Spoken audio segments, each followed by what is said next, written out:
చంద్రబాబు నాయుడు అపర చాణక్యుడు, రాజకీయ మేధావి, విజనరీ అని పొగుడుకుంటా పుట్టినరోజు శుభాకాంక్షలు చెప్పినరు చాలా మంది. పేపర్ యాడ్లు ఇచ్చిండ్రు. తెలంగాణ సీఎం రేవంత్ రెడ్డి కూడా హ్యాపీ బర్త్డే చెప్పిండు. కానీ అంతకంటే ముందు రోజు చంద్రాల సార్కు రేవంత్ రెడ్డి రాజకీయ పాఠం నేర్పినంత పని చేసిండు. బీజేపీ పార్టీతోని చెట్టపట్టాలేసుకొని తిరుగుతున్నావు, పార్కుల పొంటి తిరిగే లవర్ల తిరిగా శంగడ బింగడ ఎగురుతున్నావు, జర పైలం ముందు మురిసినమ్మ పండుగ కదా అన్నట్టే ఉంటది బీజేపీ పార్టీలతోని దోస్తాను. నీకు బీఆర్ మాజీ సీఎం కు మహారాష్ట్ర మాజీ సీఎం ఏక్నాథ్ షిండేలకు పట్టిన గతే పడుతుంది అన్నట్టు చెప్పిండు. ఆటలో అరటిపండు అవుతావు గురువు గారు అన్నట్టు చెప్పిండు. బీజేపీ బలం పెరిగేదాకా చిన్న చిన్న పార్టీలతోని పొత్తులు పెట్టుకుంటది. కొద్దిగా బలం పెరిగితే అసలు చిత్తులు మొదలు పెడుతుంది. ఏపీలో కూడా అదే జరుగుతుంది.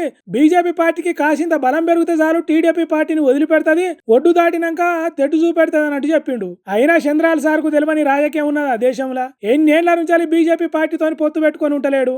దేశంలో బీజేపీ పార్టీ ఎటువంటి రాజకీయాలు చేస్తుందో ఏపీలో అంతకంటే ఎక్కువ రాజకీయాలు చేస్తాడు చంద్రబాబు సారు. సెంటర్లో బీజేపీ పార్టీకి తెలుగుదేశం పార్టీ సపోర్టు ఎంతో తెలిసి దాన్ని వాడుకుంటాడు చంద్రాల సారు. నిధులు పొందుట్లా, ప్రాజెక్టులు పూర్తి చేసుట్లా హుషారున్నాడు. తెలంగాణ ప్రాజెక్టులు ఆగేటట్టు చేసి ఆంధ్రాకు నీళ్లు తీసుకోపోదామని చూస్తున్నాడు.